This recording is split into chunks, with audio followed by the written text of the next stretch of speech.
Pinakuha niya ang video sa pinatawag niya yung manager, pati mga empleyado, napatunayan na si Dondon naandun nga nung same time. So, madali salita, na-dismiss uli. O, ito na naman. Ito yung mabigat na power na hindi mo na maintindihan kung sino sumakay dito. Habang nagkakaproblema tayo dito na nag-uusap, February 28, doon na naman sa Morong Salipan na naman, meron na namang nag-file na naman ng frustrated murder na naman. Kaya doon, na-issuean siya ng warrant na naman. Tapos, ano na naman to, tanay na naman to.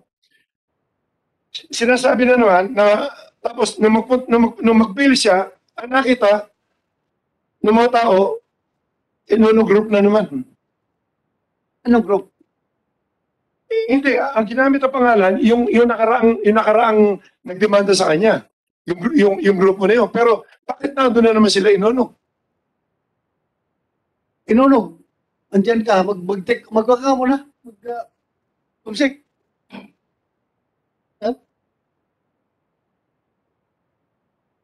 Sige. Pwede ko tapusin ko muna lahat. Tapusin ka. Salamat po. So, sa madali salita, nakapagpiansa po si Dondon. At least makikita nyo lang, ang nangyari po doon, niwala man lang preliminary investigation or PI, niwala man lang subpina, nagkaroon siya ng warrant bigla. Napakaswerte naman, at least ang uhuli sa kanya, nasabi ko, takbo kagad kami, nag-bail kami. Hindi ko alam kung plano, dukutin ba siya o ano. Okay. So, tapos po tayo dito. Ngayon, yung next picture naman. Tignan niyo yung number 19 yan. Yan yung si Indon Alvin, yung nagsasalita kanina. Convicted siya nung 2018 ba yun? Sa Tanay. Tika-Tanay din yan. Bakit Tanay na naman? Kanina Tanay. Tanay siya. Convicted sa drugstore, nag-plea bargain yata, kaya nagkaroon ng ano. Tapos, noong 2020, nahuli na naman siya ng mga pulis na naman. Sinasabi niya, galing siya sa sabungan namin. Anong oras yun kung galing siya sa sabungan namin? Anong oras ba siya nahuli? Hindi natin alam. Kung galing sa sabungan namin, na imposible, anyway, ayoko ng conclusion ko, nahuli siya sa drugs na naman. Same offense. Tigatanay itong taong to. Bakit puro tigatanay? Ang lumalabas ng mga testigo ngayon.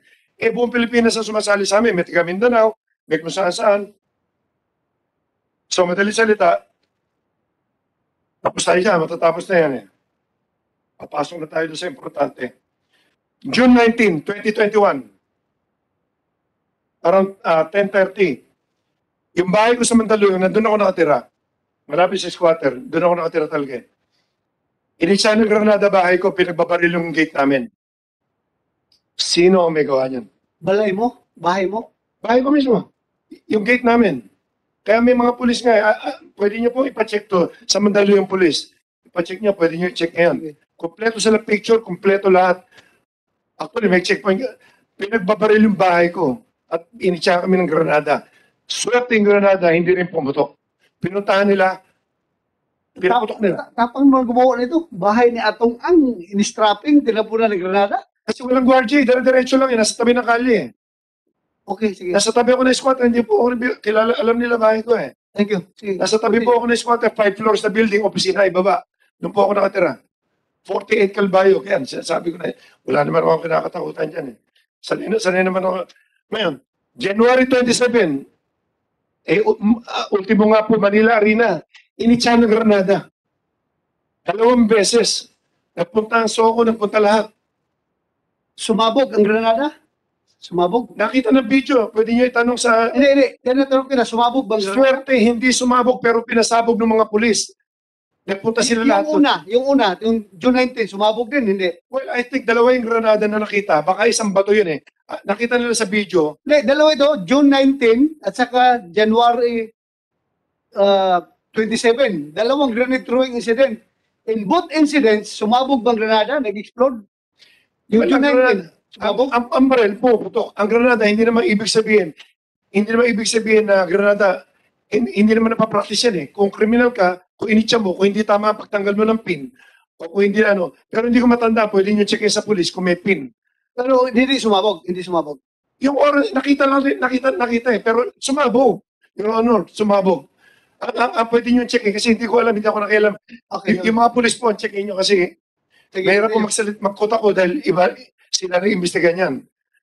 Meron silang video, CCTV, nakita nila kung sino ng mga ano, maski doon sa amin, nakita nila yung sasakyan na nagpaputok, lahat, yung namarel, lumang kotseng puti. So sa madaling salita, pati buhay ko, nandiyan na. So, okay, ito ngayon. Kunti na lang. 23. Kung makikita nyo rito, ito yung mga bandang ito August na nga ito eh. 2021. Nag-request kami sa NBI,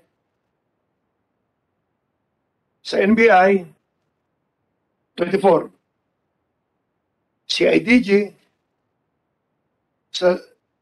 at pumunta ron, CIDG, tapos sa DICT, tsaka PAGCOR.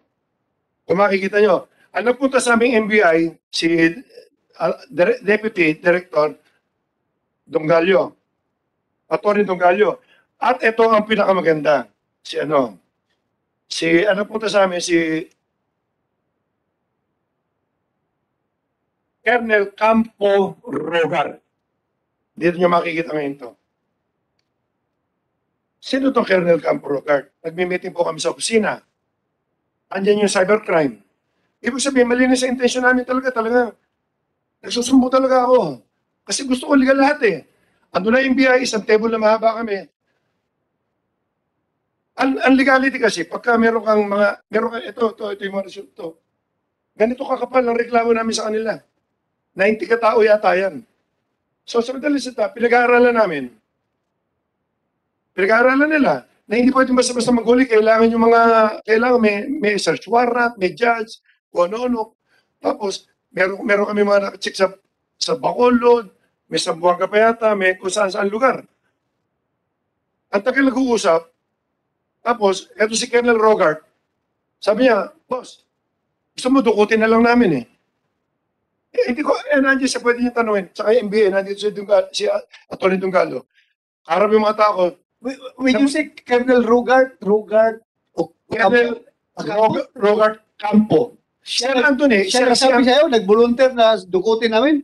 Siya ang head ng NCR, CIDG noon. Siya nagpunta. Okay, tapos sabi niya, dukutin namin. Sabi niya sa harap namin ganun, hindi ko alam kung nagbibiro siya o ano. Gusto mo dukutin na lang namin eh. Sabi ko, hindi kami nagagawin niya. Provincial Director. Yes, Your Honor. Kaya nagsusumbong na nga ho ako. Kasi makikita niyo hanggang matapos to eh. Nagsusumbong na nga ho ako eh. Okay? You know, twice ko na siya nakita eh. Meron pa kasunod to na isa na lang. Sinabi niya yon sa harap nila, pwede niyo itanong sa kila Atty. Dongalio. May ina ako sa mga pangalan na ganyan. Sinabi niya sa harap, pati mga empleyado ko. Hindi ko alam kung nabibiro siya. Seryoso, naghahanap kami ng kaso ng mga tao eh. Pati mga IT namin na andun eh. Ngayon, pagkatapos nun, naging PDF, hindi ko na siya nakita after last January, PD niya ata siya ng hindi ako matandain sa pangalan, sinabi sa akin ni RJ Mia, yung bagong PD raw, yun daw yung CID or something, gusto raw ako makausap. Nasa lipa ako nun. Napunta siya. Sabi ko, sige, gusto ko makita yung mukha para makilala ko. Nakita ko, siya rin niya yun, si Colonel Rogart. Pagdating po doon, sabi ko, yes, Colonel, anong balita? Eh, magkasama sila ron. May pinakita sa mga picture na hindi ko maintindihan eh. Barracks o ano, ganito, na opisina na pinapagawa niya ron. Ang sabi niya, sir, sir, boss, hindi ko matanda, sabi niya, sir, pinakikita niya, tingnan mo itong mga picture na ginagawa kong ganito. Saka magbe-birthday pa siya nun. Saka magbe-blessing yata nung opisina na yan. Sabi niya, tingnan niyo itong mga, ang dami ng picture na yan. Sabi niya, sir, baka akala ko hingi ng donation. Okay. Para pampagawa. Usually, gano'n naman eh. Nagpapagawa talaga ako ng mga kapo, pati army. Tinutulungan ko eh. Okay. Ngayon, ang sabi, nagulat ako sa sinabi niya. Sabi niya, sir, baka imbitahin namin kayo doon, birthday ko. Tapos, at the same time, i-blessing doon. Tapos, sabi mo sa mga tao na ikaw ang gumastos doon, ikaw ang nagpagawa. Nagulat ako. Sabi ko, ba't mo ako tuturuan magsinungaling? Nagulat ako doon. Sabi ko, sabi niya, hindi, kasi may mga ini-explain siya eh. Sabi ko, ako, Colonel, binigyan ko 1 milyon. Binigyan ko 1 milyon. Sabi ko, Colonel, eto 1 milyon, ipagawa mo na lang yung ipagawa mo, patapos mo na yan para sa finishing sa lahat. Which is tinanggap naman niya. Kaya lang, bakit niya ako tinuturuan magsinungaling? Hindi nga po ako sinungaling, Your Honor. Diretso akong tao. At ayoko na mga yung gulo-gulo. Sinasabi nga niya, dukutin yung tao eh. Hindi nga ako pumapayag eh. Ngayon, siya ang PD ngayon. Pati nakukulong, pati sa drugs, pinipilit niya yung mga pulis na may kasalanan na hindi naman totoo. Kaya ako, sino ba ang nasa likod ni Rogart? Ito. So, ibalik ko ang tanong sa'yo. Sino? Para... Ito muna. Bakit niya pinaplatid ba niya ako na pumunta ako sa kampo niya noong January birthday daw niya? Na sabihin ko sa mga tao ako nagpagawa ng kampo niya. Ano purpose nun? Hindi ko alam. Ayun, nakita niyo naman tinatrabaho na ako 2019, pati bahay ko pinagbababaril na. Okay, ngayon, sino na sa likod nito? Wala akong iisipin iba, matino akong tao eh. Siyempre, kalaban ko sa negosyo. Sino-sino? Na kapareho na sabi ko, iisang grupo to, malalaman ko naman kung sino mga nag-ooperate. Kaya alam ko, kung nandito na sana sila, ituturo. Talaga naman may papaliwanag ko, talaga sila nag-ooperate eh. Congressman ba? Eto, conclusion ko lang to ha. Okay, go ahead. Congressman ba na si Congressman ko pa. Congressman Tevez ba? Congressman Kaibigan ko Tevez? yun.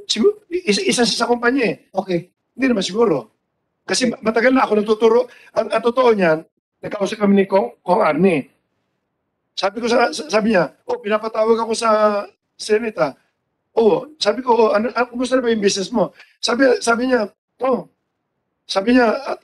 binigay ko na sa iba yan. Parang ganun yata yung sinabi. Iba na nag-ooperate yan. Sabi ko, ako lang nagturo kasi kung paano gagawin nung panahon na nag-i-start siya, Your Honor.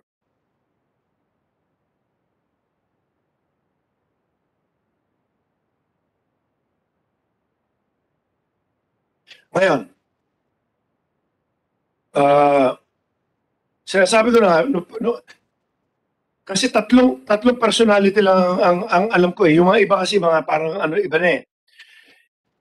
Yung isa, si Bong na nga eh. Alam natin, very powerful, hawak niya lahat. Hindi naman tayo magkaila eh. Mga pulis dito, lahat. Bong Pineda. Okay. Yung isa nag-ooperate yan. Sige. Alam naman natin na kanya. Pag nagsinungaling pa sa sarap dito, iba na ang klase yun. Kasi lahat na nag-ooperate, Your Honor, maski ibang kumpanya, maski kami nag-ooperate, hindi naman pwede ilagay namin lagi ang pangalan namin eh. Kasi minsan bawal eh. Kapag si Kong Tevez, hindi niya pwede ilagay, di congressman siya. Mabuti na ibigay niya sa iba. Ngayon, kapag isa congressman ng pagkakilala ko, saka sila Congressman Patrick Antonio, I don't think na sila yan. Napaplanuhin nila ako. Si Bong Pineda, siguro maybe. Dahil sa power niya, sa pera niya, hawak niya presidente, hawak niya ang pulis, wala akong magagawa ko, wala akong connection sa pulis eh. Okay. Sila General Cascola na class 86 na kakilala ko rin naman, classmate niyo po yata, hindi ko rin masasabing sila. Pero, sino may connection dito? Sino mag-uutos kay Rogart? Nakausapin ako na ganyan. Tapos lalabas sa mga testigo, tiga Tanay. Pati yun sa Manila, yung sinasabi niya, si Denmar Simpuego, tao po yan ni Butch Inonog. Tiga Tanay din. Bakit lahat ng testigo rito, Tanay? Lahat ng kaso na kukuha namin, Tanay po. Normal kasi 10 tao taga-Tanay ang missing, kaya taga-Tanay rin yung naging witness.